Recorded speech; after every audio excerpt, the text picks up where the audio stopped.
नमस्कार, मैं हूं दिनेश कुमार और आप देख रहे हैं सुरभि सलोनी। आज हम बात करेंगे उत्तर प्रदेश में हुए 8 पुलिसकर्मियों की मौत को लेकर। सियासत से इसका क्या संबंध है और आखिर इसकी वजह क्या है, इस पर हम बात करेंगे। क्योंकि ये 8 पुलिसकर्मियों की हत्या एक ना तो छोटी घटना है और ना ही यह आने वाले भविष्य के लिए अच्छी घटना है। उत्तर प्रदेश में पंचायत चुनाव होने वाले हैं। इसके ठीक पहले विकास दुबे नाम का वह बदमाश, क्योंकि 8 पुलिसकर्मियों की हत्या करके फरार हो जाता है और प्रशासन इस पे प्रशासन का रवैया जो है ये बिल्कुल संदिग्ध है और समझने वाली बात है। इसी मुद्दे को लेके आज हमारे साथ वरिष्ठ अधिवक्ता एमएल दुबे जी हैं, इनसे बात करेंगे और इसके पीछे भी जाएंगे और आगे की घटनाओं पर भी हम बात करेंगे। सर नमस्कार, स्वागत है आपका। सबसे पहले हम इस घटना पे बात करें क्योंकि टीवी में चल रहा है, हर जगह सारी घटना क्या है इसके तो सबकी बातें आ गई हैं, सारी सबको पता है। लेकिन इसके महत्वपूर्ण पहलू क्या है, इस पर हम आप चर्चा करेंगे आज। तो सबसे पहले आपसे सवाल करेंगे कि आप एज एक वकील, एज एक राजनीति को समझने वाले इस घटना को, इस आपराधिक मामले को आप किस नज़रिए से देखते हैं? देखिए दिनेश जी, सबसे पहले मैं आपका धन्यवाद अदा करता हूं। आपने हमसे इस बारे में चर्चा की और आप हमारी राय जानने का प्रयास किए। हम आपको एक चीज़ स्पष्ट बता दें कि यह उत्तर प्रदेश में व्याप्त राजनीति के अपराधीकरण का ही एक हिस्सा है। सबसे पहले आपको इस गठजोड़ को बहुत ध्यान से समझना पड़ेगा। जी जी। कि उत्तर प्रदेश में ही नहीं, अब तो लगभग संपूर्ण भारत में एक रिश्ता है अपराध जगत, धार्मिक जगत और राजनीतिक जगत। जी जी। ये एक ऐसा गठजोड़ है, एक ऐसा रिश्ता है जिससे पति पत्नी और रखेल के बीच का रिश्ता होता है। आप बारीकी से देखिए तो नेता हमेशा, राजनीतिज्ञ हमेशा पति की भूमिका निभाता है और धार्मिक संस्था से जुड़े हुए, वो चाहे किसी भी धर्म के अगुआ गुरु हों, जी जी, चाहे किसी भी पंथ के हों, लगभग सभी लोग राजनीति की पत्नी के रूप में बिल्कुल बिल्कुल मिलेंगे। हाँ। अब बचते हैं इसमें अपराधी। तो अपराधियों को जो भूमिका मिलती है वो रखेल की। इसके बावजूद सर जो वर्तमान परिदृश्य है, ये तो आपने एक एग्जाम्पल दिया। इसके अलावा जो वर्तमान परिदृश्य है, योगी जी शपथ लेते ही कह दिए थे कि उत्तर प्रदेश अपराध मुक्त होगा, अपराधियों की जगह ऊपर होगी। और मैं आपके प्रश्न को पूरा कर दूं जी। अपराध कम होगा, अपराध किस तरीके से कम होगा ये नहीं कहा था योगी जी। अपराध कम करने के तरीके अनेक होते हैं। सबसे पहला तरीका ये महत्वपूर्ण, बहुत ज्यादा कामयाब, बहुत सफल तरीका है कि अपराध का पंजीकरण बंद कर दो। ये तो लगभग सारी सरकारें करती रही, सभी सरकारें करती हैं और यह सबसे आज तक ये पुराना फार्मूला है, लेकिन सबसे ज्यादा इसी का प्रयोग होता है। जी। अभी आप देखो, आप उत्तर प्रदेश के ही जनपद गोंडा में ही बिल्कुल कानपुर से सटे हुए, मैं आपको बताया कि किस तरीके से, मतलब जिसका अपहरण हो रहा है वो आरएसएस और अखिल भारतीय विद्या परिषद के कार्यकर्ता, जो अपहरण करवा रहे हैं वो भारतीय जनता पार्टी के विधायक,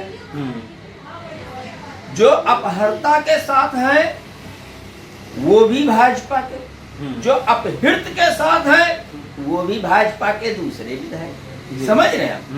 यह अपराधियों का बंदरबांट करते हैं। राजनीति में जैसे आम दिनों में एक दूसरे की महिला मित्रों को लोग खींचतान करते हैं, आज के जमाने के लड़के लोग, नौजवान लोग, उस तरह से चुनाव नजदीक आते ही राजनीति में गुंडों का भी बंदरबांट होता है।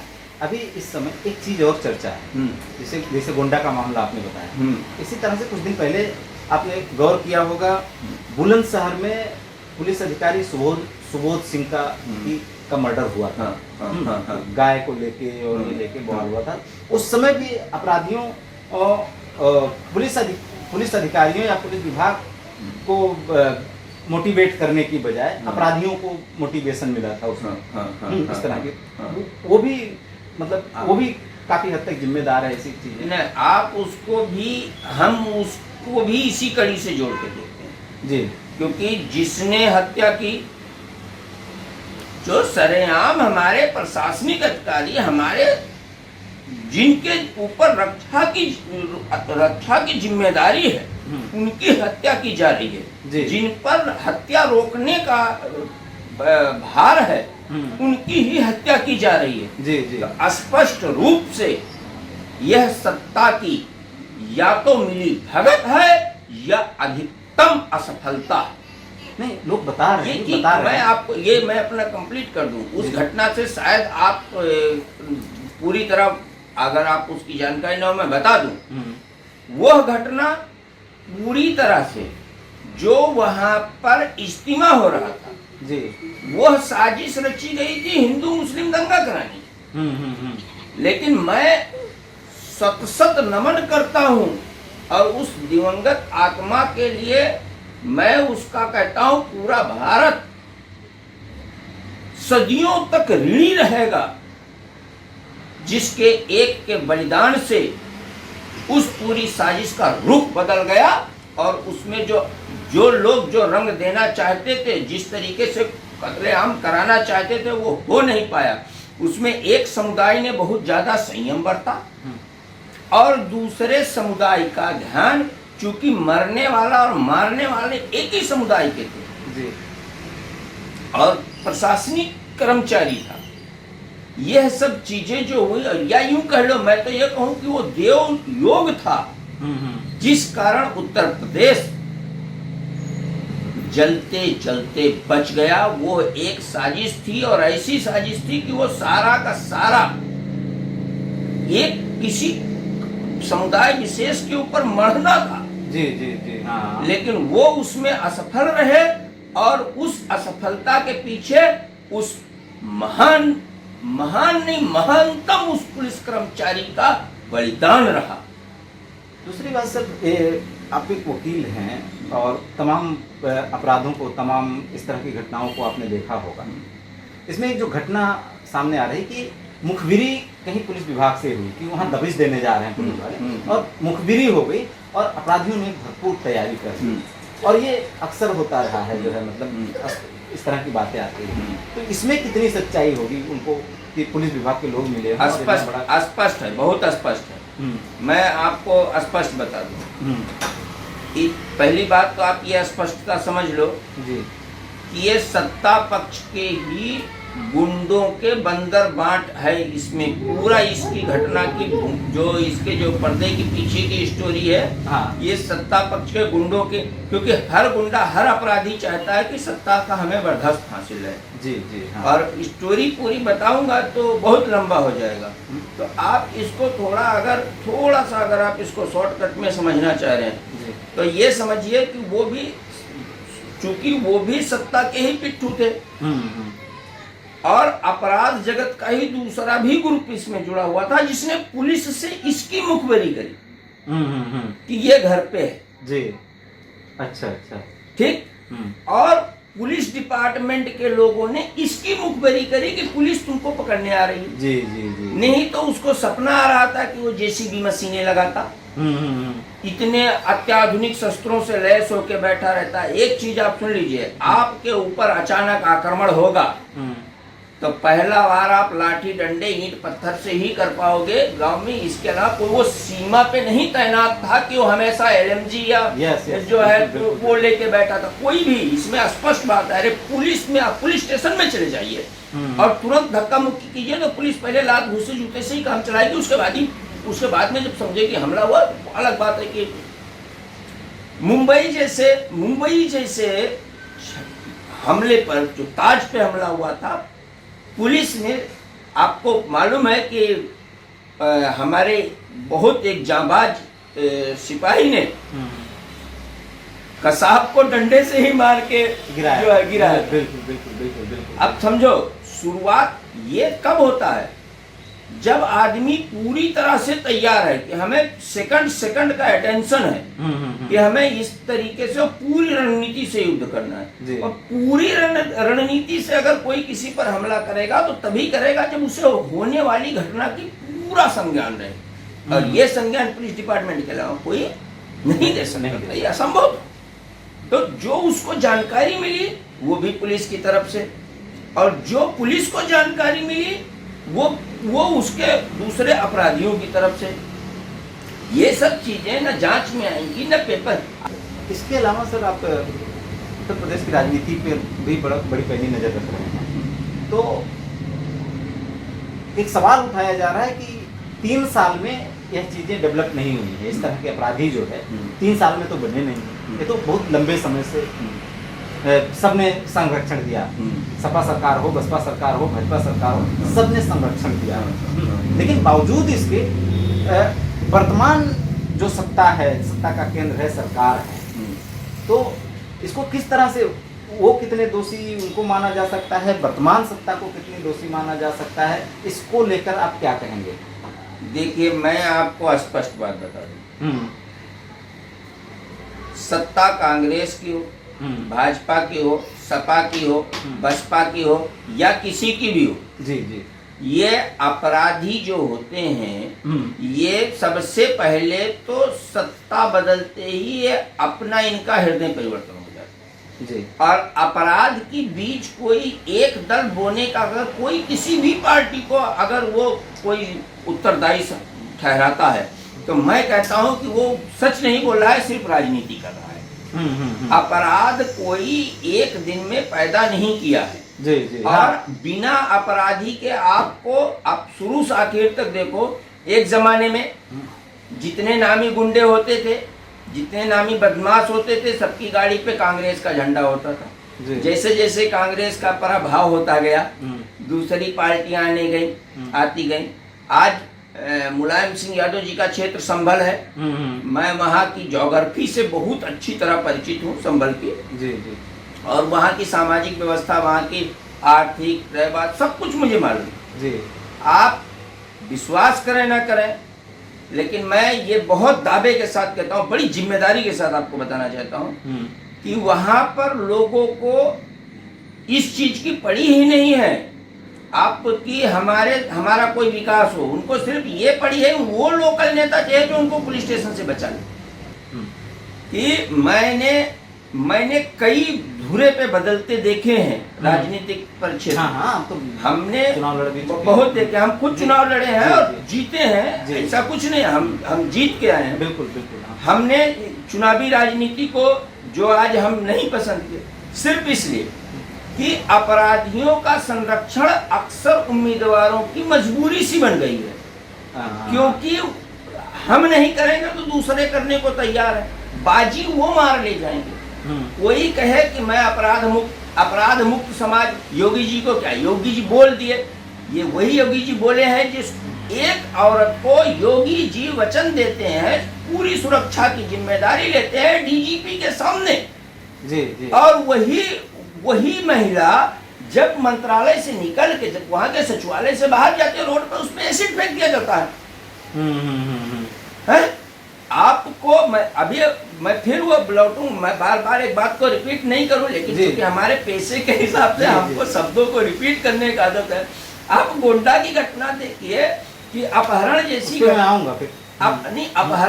घटना होती है, कोतवाल उसको 5 दिन तक बिरयानी खिलाते हैं या तो कोतवाली में बिठा के। किसको? अपहरणकर्ता को। हाँ। और विधायक जी की प्रतिष्ठा सिर्फ इस पे लग गई कि इस पे एफआईआर लगवाना है। अब बताइए आप कि आप अपराधी को संरक्षण दे रहे हैं और विकास दुबे वो अपने जीवन काल के उसी जीवन में अपराध शुरू किया था जिस जीवन काल में अभी विनीत मिश्रा ने शुरू किया है। मैं आपको ये भी बता दूं, जी जी, विकास दुबे अपराध जगत का कोई बहुत छुपा हुआ नाम नहीं है। उसने भी छात्रपन से, अपने छात्र जीवन से ही जो है गुंडागर्दी, अपहरण, लूटपाट, चोरी डकैती शुरू किया था। ये सिलसिला तो पूरे प्रदेश का है और इस तरह की चीजें हो रही है। आज हम जिस विषय पर बात कर रहे हैं, पंचायत चुनाव करीब है, तो क्या ये घटना उससे जुड़ी, चुनाव से जुड़ी हुई हो सकती है? स्पष्ट बता रहा हूं मैं कि ऐसी घटनाओं की बुनियाद चुनाव नजदीक आने की, इससे चुनाव से जुड़ी। मैं आपको शुरुआत में ये बात कह चुका हूँ कि इसमें क्या होता है, जो घर होते हैं इसमें कोई प्रधानी के इलेक्शन वाले ही घर नहीं होते। इसमें जिला, क्योंकि आपको मालूम होना चाहिए कि जिला पंचायत का जो अध्यक्ष होता है उसे भी राज्य मंत्री का दर्जा प्राप्त है। एक एक वोट 30 से लेके 50 लाख में बिकते हैं। जी जी, एक वोट, आप समझे, उस पोस्ट के लिए। और एक्चुअली जब ये पंचायत चुनाव आते हैं तो इसके साथ जिला पंचायत के, बीडीसी के, प्रधानी के सब इलेक्शन साथ में होते हैं। ये गोट बिछाते हुए आज भी उत्तर प्रदेश में राजनीति पे कम, इस पर जैसे हम खेती करने के टाइम पे वजन करते हैं ना कि हमारे पास इतना सरसों है, इतना बो देंगे तो इतना बचेगा, इतना बीज के लिए लगाएंगे, ऐसे ये लोग गुंडों को तोलते हैं कि हमारे पास इतने गुंडे हैं, इतने गुंडों का हम इलेक्शन में इस्तेमाल करेंगे, इसमें अगर इतने का हम एनकाउंटर करवा दें, मरवा दें या जेल पकड़वा दें तो हम पर कोई फर्क नहीं पड़ेगा। तो ये लोग ये भी करते हैं। मैं आपको एक बहुत जीती जाती नजीबाबाद जिला बिजनौर में आता है, नफीस कालिया की ही सारी लूट और डकैती और अपहरण के पैसों से डॉक्टर शमशाद ने राजनीति शुरू करी और उसके बाद में डॉक्टर शमशाद ने ही नफीस कालिया का एनकाउंटर करवा दिया सत्ता में आने पर। समझ गए? तो ये कैसा होता है, गुंडों की स्थिति में पहले भी बताया एक कीट जैसी होती है। जब तक काम है, जब तक उनके गाल पे चिकनाई है, ठीक है, वेलकम। जब तक काम के हैं तब तक उनका इस्तेमाल होगा। उसके बाद या तो वो उसी टाइम में खुद नेता बन जाए। जैसे हमारे उत्तर प्रदेश में कई सारे सांसद और विधायक बन गए, बहुत सारे लोग, या तो वो उसी टाइम में खुद नेता बन जाए, या तो फिर वो ये सब दिन देखने के लिए तैयार है। एक चीज और सर, एक सवाल और, विकास दुबे अचानक इतना बड़ा नाम बन गया, मुझे लगता है पूरे देश में आज उसकी बात हो रही है, उसको सब जानने पहचानने लगे। इससे पहले वो बहुत कम सक्रिय दिखता था, हालांकि उसने बड़े बड़े कांड किए हैं। क्या हो जाता है जब सत्ता का बर्दाश्त होता है तब अपहरण जैसी घटना में 107/16 और 151 में पुलिस चालान करती है उत्तर प्रदेश में। मैं आपको बताऊं तो कांड चाहे जितने बड़े कर लो, जब तक वहां की राजनीति चाहेगी तब तक आपको ब्रांड नहीं बनने दिया जाएगा। ये सुन लीजिए, क्योंकि आपका जो डायरेक्टर होता है, आपका कैसा रोल है पिक्चर में ये कोई मायने नहीं रखता। आपका डायरेक्टर कितना आपको दिखाना चाहता है तो बाकी सीन तो कट जाती है। जी, तो वही मैं विकास को समझना चाहता हूं। विकास दुबे के बारे में मैं आपको इतना कहूँगा, स्पष्ट बात, कि जब तक वो सत्ता के लिए काम करता रहा, जी, सत्ता का बर्दाश्त हासिल रहा, तब तक उस पे मुकदमे पंजीकृत हुए, कुछ नहीं भी हुए, और जो होते थे उसको इजीली जो है बेल हो जाया करती थी, क्योंकि एक एक शब्द की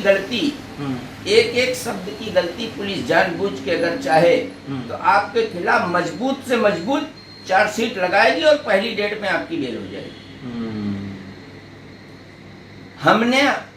हम आपको बता दें, पुलिस ने सपोज कीजिए आपके ऊपर सारे आरोप फिट बता दिए, लेकिन उस डेट को बता दिया जिस दिन आप अपने नाना के यहाँ मौत में गए हुए थे और बर्थ डेथ सर्टिफिकेट अपने नाना की आपने खुद ही निकाली थी। जी, आप वहाँ साइन किए हुए हो, ये पुलिस को मालूम है, पूरी चार्जशीट लगा दिया, पुलिस को वाहवाही भी मिल गई।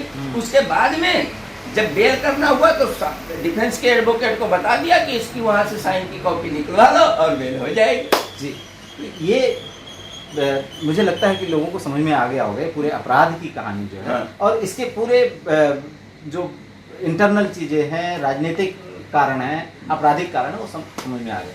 अगली बार फिर हम ऐसे किसी मुद्दे को लेकर चर्चा करेंगे। तब तक के लिए नमस्कार, धन्यवाद। देखते रहें सुरभि सर्वन।